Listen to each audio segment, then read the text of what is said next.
Sir ಮಕ್ಕಳನ್ನ ಕಳ್ಸ್ಕೊಡ್ತಾರೆ, ಇಲ್ಲಿ ಕನ್ನಡವನ್ನೇ ಹೇಳ್ಕೊಡ್ತೀವಿ. ನೆಕ್ಸ್ಟ್ ನೀವು ಬರ್ತೀರಿ ಮಕ್ಕಳ, ಕನ್ನಡ ಬಹಳ ಕಷ್ಟ ಅಲ್ವಾ, ಅದನ್ನ ಕಲ್ತ್ಕೋಬೇಕು. ಕನ್ನಡ ಬಹಳ ಇಂಪಾರ್ಟೆಂಟ್.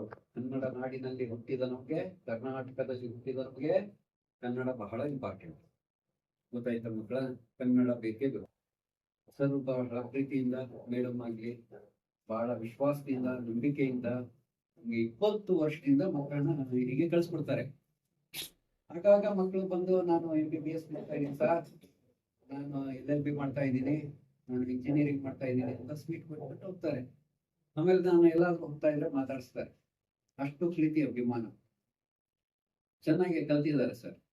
ಒಂದು ತಿಂಗಳಲ್ಲಿ ಇಡೀ ಟೆಕ್ಸ್ಟ್ ಬುಕ್ ಅನ್ನ ಅವರು ಒಂದು ಲೆವೆಲ್ ಬಂದಿದ್ದಾರೆ, ಅದನ್ನ ಪ್ರೆಸೆಂಟ್ ಮಾಡ್ತಾರೆ. ಎಜುಕೇಶನ್ ಅನ್ನೋದು ಅದೊಂದು ಶಿಸ್ತು, ಅದೊಂದು ಜೀವನ ಕ್ರಮ, ಅದೊಂದು ಕಾನ್ಸಂಟ್ರೇಷನ್, ಅದೊಂದು ಸೈಲೆನ್ಸ್. ನಮ್ಗೆ ಸೈಲೆನ್ಸ್ ಇರೋದಕ್ಕೆ ಬರಲ್ಲ. ನೋಡು ಅವಳು ಏನೋ ಮಾಡ್ತಾ ಇದ್ದಾಳೆ, ನೋಡಿ ನೀನೆ. ಟೀಚರ್ಸ್ ಪಾಠ ಮಾಡ್ತಾ ಇದ್ದಾಗ ಟೀಚರ್ಸ್ನೇ ನೋಡ್ತಾ ಇರೋದು, ಫ್ಯಾನ್ ನೋಡ್ತಾ ಇರೋದು, ಟೈಮ್ ನೋಡ್ತಾ ಇರೋದು, ಆಚೆ ನೋಡ್ತಾ ಇರೋದು. ಡಿಸ್ಕನೆಕ್ಟ್ ಮಾಡ್ಕೋಬಾರ್ದು. ಟೀಚರ್ಸ್ ಜೊತೆ ಟ್ರಾವೆಲ್ ಮಾಡ್ಬೇಕು. ಅದನ್ನೇ ಇವ್ರಿಗೆ ಹೇಳ್ಕೊಟ್ಟಿರೋದು. ಮೌನದಲ್ಲಿ ಎಜುಕೇಶನ್ ಇದೆ, ಧ್ಯಾನದಲ್ಲಿ ಎಜುಕೇಶನ್ ಇದೆ. ಮೌನ ಅಂದ್ರೇನು? ಮೆಡಿಟೇಷನ್, ಧ್ಯಾನ.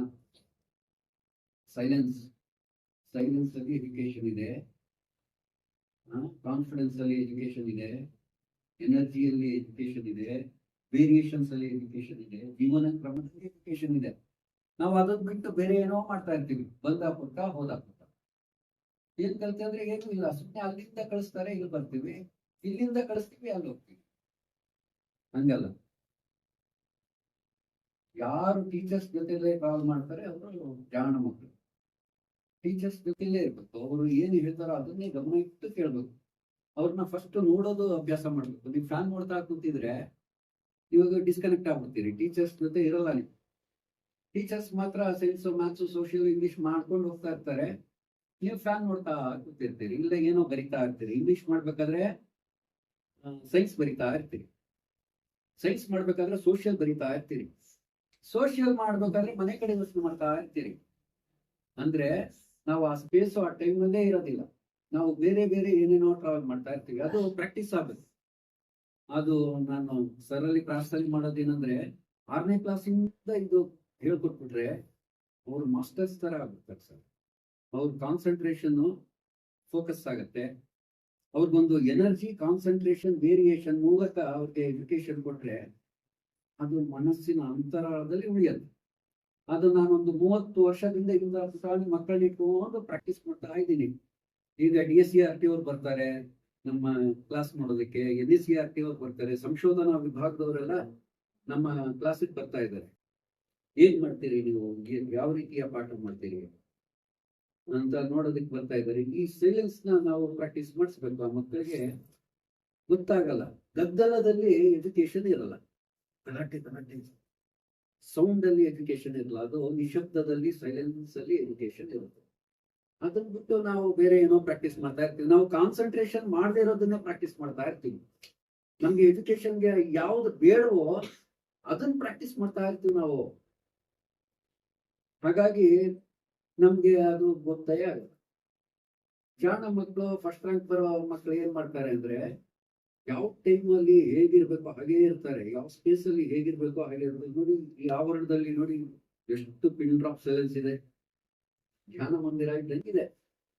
ಅದೇ ನೀವು ಕ್ಲಾಸಲ್ಲಿ ಗಲಾಟೆ ಶಬ್ದದಲ್ಲಿ ಎಜುಕೇಶನ್ ಇಲ್ಲ ಮಕ್ಕಳಲ್ಲಿ.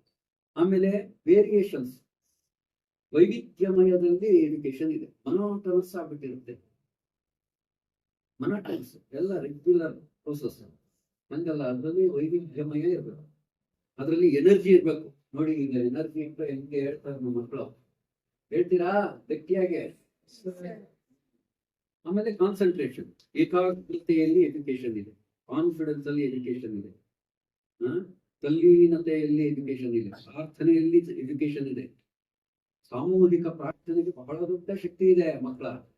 ಅದಕ್ಕೆ ನಾವು ಚರ್ಚ್ಗೆ, ಮಸೀದಿಗೆ, ರಾಘವೇಂದ್ರ ಸ್ವಾಮಿ ಮಠಕ್ಕೆ ಎಲ್ಲರೂ ಹೋಗ್ತೀವಿ. ಶುಕ್ರವಾರ ಮಸೀದಿಗೆ ಹೋಗಿ ಎಲ್ಲರೂ ಪ್ರೇಯರ್ ಮಾಡ್ತೀವಿ. ಯಾಕೆಂದ್ರೆ ಅದು ನನಗೆ ಬೇಗ ತಲುಪತ್ತದು. ನಾವು ಗುರುವಾರ ಹೊತ್ತು ರಾಘವೇಂದ್ರ ಸ್ವಾಮಿ ಮಠಕ್ಕೆ ಹೋಗ್ತೀವಿ.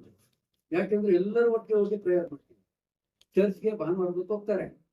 ಯಾಕೆ ಸಾಮೂಹಿಕ ಪ್ರಾರ್ಥನೆಗೆ ಬಹಳ ದೊಡ್ಡ ಶಕ್ತಿ ಇದೆ. ಹಾಗಾಗಿ ನಾವು ಒಂದು ಶಾಲೆ ಮಾಡ್ಕೊಂಡಿದ್ದೀವಿ. ಆ ಶಾಲೆಯಲ್ಲಿ ನಾವೆಲ್ಲರೂ ಸೇರಿ ಮನೇಲೆ ಓದ್ಕೋಬೋದಲ್ವಾ, ಇಂಡಿವಿಜುವಲ್ ಆಗಿ ಓದ್ಕೋಬಹುದು. ಆದ್ರೆ ಶಾಲೆ ಯಾಕೆ ಮಾಡಿದ್ದಾರೆ ಅಂದ್ರೆ ಸಾಮೂಹಿಕವಾಗಿ ನಾವು ವಿದ್ಯೆ ಕಲ್ತ್ಕೊಂಡ್ರೆ ಬೇಗ ಬರುತ್ತೆ. ಅದನ್ನೇ ನಾವು 30 ವರ್ಷದಿಂದ ಪ್ರಾಕ್ಟೀಸ್ ಮಾಡ್ತಾ ಇರೋದು, ಸಾಮೂಹಿಕ ಪ್ರಾರ್ಥನೆಗೆ. ನಮ್ಗೆ ಸರ್ ಬಹಳ ಎನ್ಕರೇಜ್ ಮಾಡಿದ್ದಾರೆ. ಯಾವ ಶಾಲೆಗೂ ಇಷ್ಟೊಂದು ರಿಸ್ಕ್ ಎಲ್ಲ ತಗೊಂಡು ಹಿಂಗೆ ಕಳ್ಸಲ್ಲ ಮಕ್ಕಳ. ನೀವು ಓದಿದ್ರೇನು ಬಿಡ್ತೇನು, ಕನ್ನಡ ಓದ್ರೇನೋ ಬಿಡ್ತೇನೋ ಅನ್ನೋ ತರ ನಾನು ಸಾವಿರಾರು ಶಾಲೆ ನೋಡಿದ್ದೀನಿ ಕರ್ನಾಟಕದಲ್ಲಿ, ಗೊತ್ತಾಯ್ತಾ. ಆದ್ರೆ ಇಲ್ಲೊಂದು ಕಾಳಜಿ ಇದೆ, ಇಲ್ಲೊಂದು ಸಿನ್ಸಿಯಾರಿಟಿ ಇದೆ, ಇಲ್ಲೊಂದು ಟ್ರೂತ್ ಇದೆ. ಇಲ್ಲಿ ನಿಜವಾಗ್ಲೂ ಮಕ್ಕಳಿಗೆ ಎಜುಕೇಶನ್ ಕೊಡ್ಬೇಕು ಅನ್ನೋ ಕಾಳಜಿ ಇದೆ. ಕನ್ನಡ ಕಲಿಸ್ಬೇಕು ಮಕ್ಕಳಿಗೆ ಅನ್ನೋ ಒಂದು ಪ್ರಾಮಾಣಿಕ ಪ್ರಯತ್ನ ಇದೆ.